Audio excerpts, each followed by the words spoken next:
Bihar election വലിയ തമാശയായിട്ട് പോവുകയാണ്. നിങ്ങൾക്കറിയാം, ഓഫറോട് ഓഫറാണ് കേന്ദ്ര സർക്കാരും ജോയിന്റ്ലി നിതീഷ് കുമാർ ഏകദേശം 15 വർഷത്തിന് മുകളിലായിട്ട് അവിടുത്തെ മുഖ്യമന്ത്രിയാണ്. BJPയുടെ കൂടെ വന്നു, RJയുടെ കൂടെ പോയി, ഇന്ന് വീണ്ടും BJPയുടെ കൂടെ വന്നു. എന്തുകൊണ്ടാണ് ബീഹാറിലെ ജനങ്ങള് സാക്ഷാൽ നരേന്ദ്രമോദിയെ, ഇന്ത്യയുടെ ഏറ്റവും അൺഡിസ്പ്യൂട്ടഡ് ആയിട്ടുള്ള ലീഡറാണ്, എന്തുകൊണ്ടാണ് വിശ്വസിക്കാത്തത്?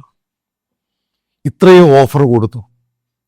ആദ്യത്തെ ഓഫർ ഭയങ്കരമാണ്. നിങ്ങൾ കേട്ടുകയാണ്. ഓരോ സ്ത്രീകൾക്കും 15,000 രൂപ വെച്ച് ഓരോ ഫാമിലി സ്ത്രീകൾക്ക് കൊടുക്കാൻ തീരുമാനിച്ചു. ഒരു ചലനവും ഉണ്ടാക്കിയില്ല. അതായത് തൊഴിൽ അവസരം സൃഷ്ടിക്കാൻ വേണ്ടി ഒരു ചലനവും ഉണ്ടാക്കിയില്ല. കാരണം ജനങ്ങൾ എന്താ പറയുന്നത്? മുഴുവനും തട്ടിപ്പാണ്. ഇതേപോലെ തട്ടിപ്പിലാണ് കഴിഞ്ഞ ഇത്രയും വർഷം ഓരോ ഓഫറുകൾ കൊടുത്ത് അത് മാറ്റും ഇത് മാറ്റും എന്നൊക്കെ പറഞ്ഞ് ഒരു കുന്തവും അവിടെ മാറിയില്ല. ഏറ്റവും കൂടുതൽ തൊഴിലില്ലായ്മ അതിരൂക്ഷമായ ഒരു സ്റ്റേറ്റാണ് ബീഹാർ. അടുത്ത ഓഫർ വന്ന് ചെറുപ്പക്കാർ, അതായത് ഇസഡ് ജനറേഷൻ ആണെങ്കിലും ചെറുപ്പക്കാരാണെങ്കിലും അവിടെ റിട്ടയർ ചെയ്ത, അതായത് VRS എടുത്ത പട്ടാളക്കാരുൾപ്പെടെ ജനങ്ങൾ ഒന്നടങ്കം മോദിയെ വിശ്വസിക്കുന്നില്ല, നിതീഷിനെ വിശ്വസിക്കുന്നില്ല. ഇതൊക്കെ ഏറ്റവും നിതീഷിന്റെ വിശ്വാസമല്ല ഇവിടുത്തെ പ്രാധാന്യം എന്ന് പറയുന്നത്.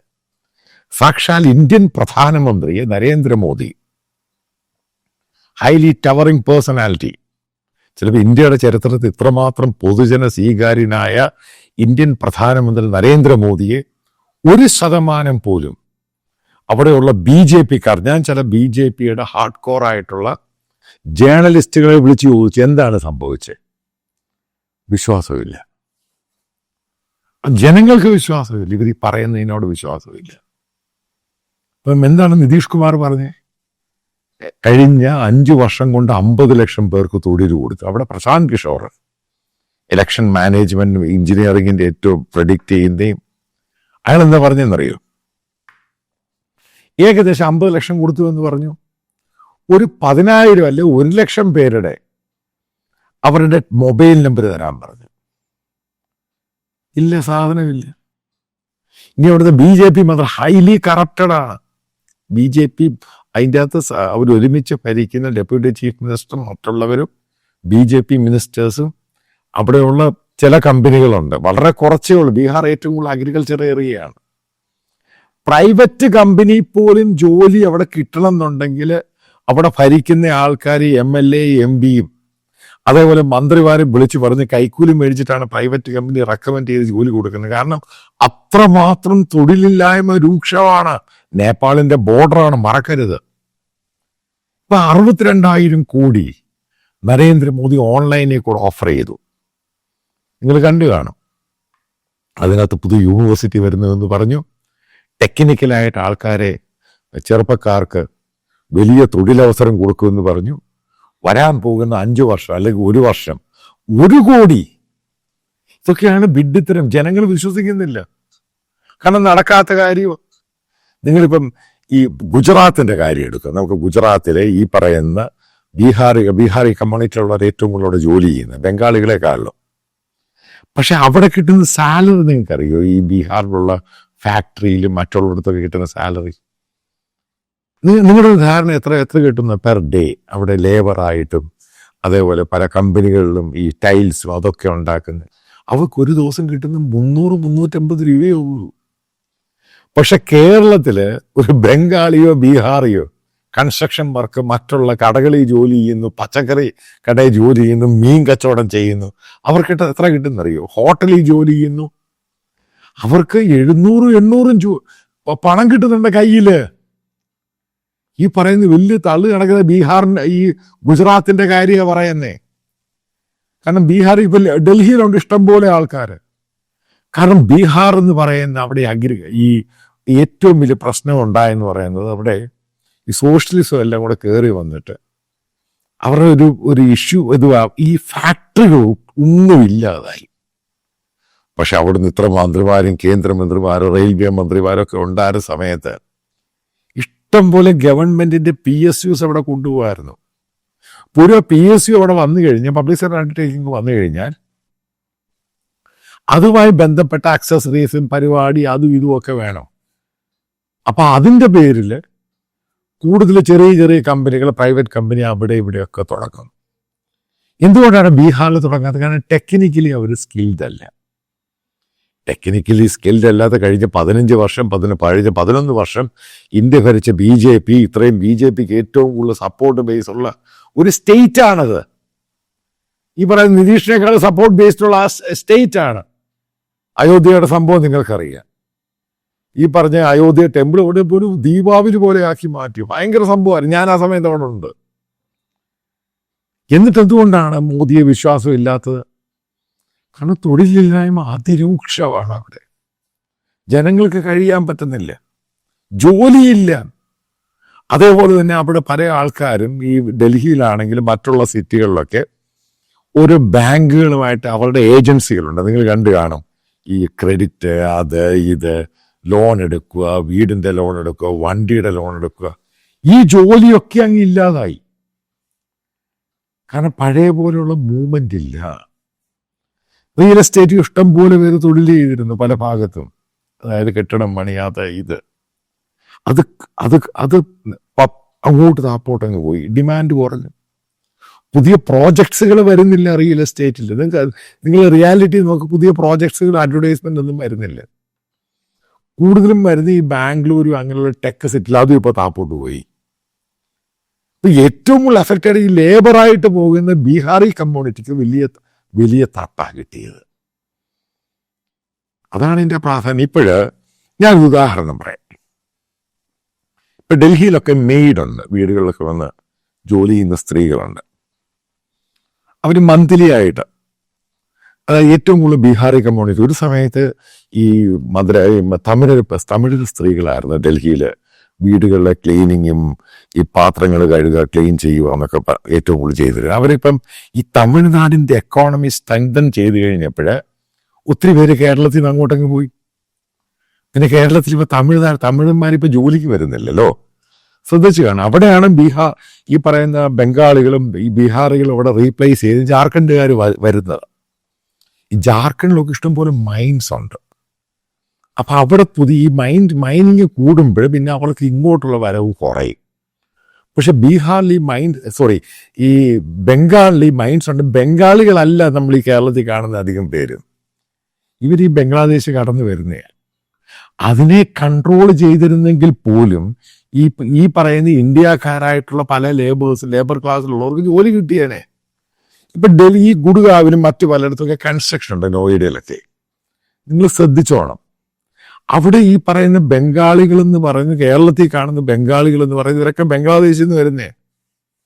അത് ഇന്ത്യയുമായിട്ടുള്ള ഒരു ഹിഡൻ അജണ്ടയുടെ ഭാഗമായിട്ട് നേരത്തെ ഉണ്ടാക്കി. ക്രോസ് ചെയ്യുക, ഇവിടെ വരിക, ഇവിടെ ജോലി ചെയ്യുക, പണം ഉണ്ടാക്കി അവർ തിരിച്ചു പോകുന്നു. ഇഷ്ടം പോലെ ഒരു പണമുണ്ട്, കാരണം അവിടെ ജോലിയില്ല. ബീഹാറി കമ്മ്യൂണിറ്റി എങ്ങനെ ഭയങ്കരമായിട്ട് അവർ തകർന്നു പോയി. ഫാമിങ്, ഏറ്റവും നല്ല ഫാമേഴ്സുമാണ് ബീഹാറികൾ. കാരണം ഫാമിംഗ് ആണ് അവരുടെ ഏറ്റവും നല്ലത്. ഗ്രാമപ്രദേശങ്ങൾ ഭയങ്കര അണ്ടർസ്റ്റായി. അതിനുശേഷം നിങ്ങൾ ശ്രദ്ധിച്ചോണം, അല്ലെങ്കിൽ ഇപ്പൊ പ്രധാനമന്ത്രി 3-4 പ്രാവശ്യം ബീഹാറിലെ ഇലക്ഷനുമായിട്ട് അവിടെ പ്രചരണത്തിന് പോകേണ്ടതാ. പോകാൻ പറ്റുന്നില്ല. പോകാത്തതിന് കാരണം ആളില്ല. ഇപ്പൊ ബീഹാറിലെ നിതീഷ് കുമാറും മന്ത്രിമാരും പലയിടത്തും പോകുന്നുണ്ട്. പലരും പരിപാടികൾ നിർത്തിവെച്ച ആളില്ല. ഇനി രാംനവമി, ദുർഗ പൂജയൊക്കെ കഴിഞ്ഞുകൊണ്ടിരിക്കുക. അവിടെ ബീഹാറിൽ പലയിടത്തും ഫ്ലക്സുകൾ നിങ്ങൾ നോക്കിയപ്പോൾ രസകരമായ സംഭവം എൻ്റെ ഒരു സുഹൃത്ത് അയച്ചു തന്നു. അതായത് രാമനായിട്ട് രാഹുൽ ഗാന്ധിയും രാവണനായിട്ട് നരേന്ദ്രമോദിയും. മനസ്സിലാക്കും, ആ രീതിയിലാണ് അവിടെ മാറ്റം ഉണ്ടായേക്കുന്നത്. റിലീജിയസ് ആയിട്ട് പോലും ബാക്ക്വേർഡ് ക്ലാസ് മാത്രമല്ല, അപ്പർ കാസ്റ്റ് താക്കൂറും ഭൂമിയാർ എന്നൊക്കെ പറയുന്ന വലിയ കമ്മ്യൂണിറ്റിയുണ്ട്. അവർ തന്നെ ഇതിനങ്ങ് എതിർക്കുക. ഇതാണ് കറണ്ടായിട്ടുള്ള സീൻ എന്ന് പറയുന്നത്. സോഷ്യൽ മീഡിയയിൽ ഒരു ചലനവും ഉണ്ടാക്കാൻ പറ്റിയിട്ടില്ല, ഒരു ചലനം. അതുകൊണ്ടാണ് ഇന്ത്യൻ പ്രധാനമന്ത്രി ട്രോളുകളെ കളിയാക്കി തന്നെ പ്രസംഗത്തിൽ പറഞ്ഞത്. റിയാലിറ്റി എന്തുവാ? അതായത് നമ്മൾ മനസ്സിലായിക്കോണം, ബീഹാറിലെ ഈ വോട്ട് ചോരി എന്ന് പറയുന്നത് ബീഹാറിൽ ഭയങ്കരമായിട്ട് എഫക്റ്റഡ് ആയി, ഡീപ്പായിട്ട്. കാരണം അതിൻ്റെ അകത്ത് ഇലക്ഷൻ കമ്മീഷൻ പൊളിഞ്ഞുപോയി, നാശമായിപ്പോയി. അതായത് ജനങ്ങളുടെ മുമ്പിൽ എക്സ്പോസ്ഡ് ആയിപ്പോയി. പൂർണ്ണമായിട്ട് പറഞ്ഞതെല്ലാം കള്ളത്തരമാണ്. അതായത് ഗവൺമെന്റിന്റെ മിഷൻ, അതായത് ജോലിയില്ല എന്നുള്ള യാഥാർത്ഥ്യമാണ്. IT മേഖല എവിടെ ജോലി? എത്ര പേരെയാ പിരിച്ചു വിട്ടേക്കുന്നത്? കഴിഞ്ഞ 1.5 വർഷമായിട്ട് ഏകദേശം ജോലി പോയതൊക്കെ അതിന്റെ കണക്കുകൾ പോലും പുറത്തു വിടുന്നില്ല. അമേരിക്കയിലാണെങ്കിൽ ഓരോ ആഴ്ചയിലും ഓരോ മാസവും കണക്ക് പുറത്തു വിടും. ഇത്ര പേർക്ക് ജോലി കിട്ടി, ഇത്ര പേർക്ക് ജോലി പോയി. ഇങ്ങനെ ഇവിടെ സ്റ്റാറ്റിസ്റ്റിക്സ് ഒന്നും ഇന്ത്യ പറയാൻ പറ്റത്തില്ല. കാരണം ആ രീതിയിലായി മാറി. കാരണം ഇവിടെ ജോലി ക്രിയേറ്റ് ചെയ്യുന്നില്ല. കാരണം റെയിൽവേയുടെ റിക്രൂട്ട്മെന്റും അതേപോലെ അഗ്നിവീർ, ഏറ്റവും കൂടുതൽ ആൾക്കാർ ബീഹാറിൽ നിന്നൊക്കെ ജോലിക്ക് പോകുന്ന അതില്ലാതായി. അതേപോലെ തന്നെ പാരാമിലിറ്ററി ഫോഴ്സ് പലയിടത്തും, പിന്നെ മറ്റുള്ള കമ്പനികൾ അവിടെയൊക്കെ കയറി ഈ ATMന്റെ പോലെ സെക്യൂരിറ്റി നിൽക്കുന്നതിനെ പലരും ശ്രദ്ധിച്ചോളാം. നോർത്ത് ഇന്ത്യയിൽ അധികം ബീഹാറികളായിരിക്കും. കാരണം UPA വന്നു കഴിയുമ്പോൾ ATM പദമൊക്കെ അടച്ചുപോയി. എല്ലാ രീതിയിലുമാണ് ബാധിച്ചത്. ഗവൺമെന്റ് ഫോക്കസ്ഡ് ആയിരുന്നില്ല.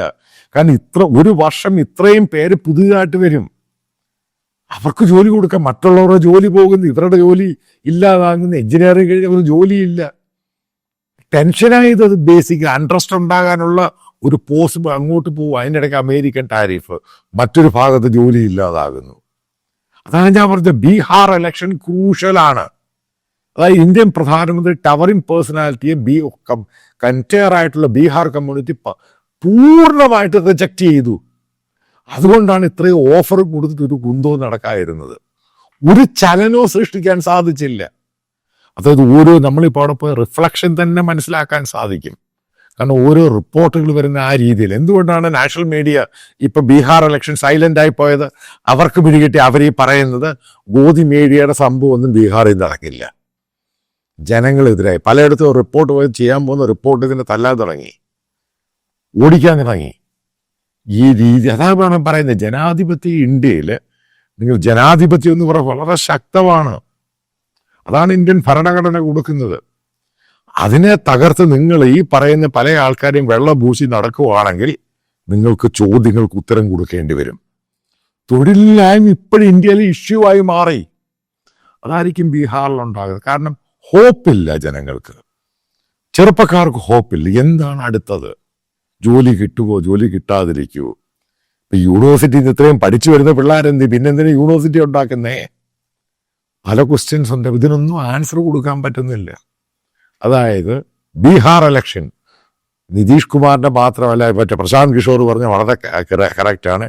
20 മുകളിൽ നിതീഷ് കുമാറിനും BJPക്കും സീറ്റുകൾ കിട്ടുവാണെങ്കിൽ അയാൾ പറഞ്ഞേക്കുന്ന അയാൾ രാഷ്ട്രീയത്തിൽ നിന്ന് വിടവാങ്ങുമെന്ന്.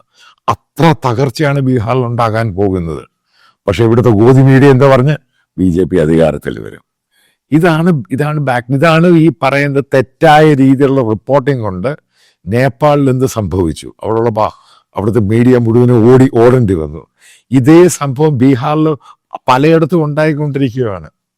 അതിന്റെ ആവർത്തനം ഇലക്ഷന്റെ ആ പറയുന്ന ഇലക്ഷൻ ഡേറ്റ് ഒക്കെ ഫിക്സ് ചെയ്ത് കഴിഞ്ഞാൽ BJPയും നിതീഷും നേരിടാൻ പോവുകയാണ്. അതായത് BJP ലീഡേഴ്സിനെ എല്ലായിടത്തും ആൾക്കാർ ചോദ്യങ്ങൾ ചോദിച്ച് അവർക്ക് ഉത്തരമില്ലാതായി, ഒന്നിനും ഉത്തരം കൊടുക്കാൻ പറ്റാതായി. ആ ഒരു ഗതികേടിലാണ് മോദി നയിക്കുന്ന BJPക്കും നിതീഷിനും ബീഹാറിൽ നേരിടേണ്ടി വരുന്ന യാഥാർത്ഥ്യം.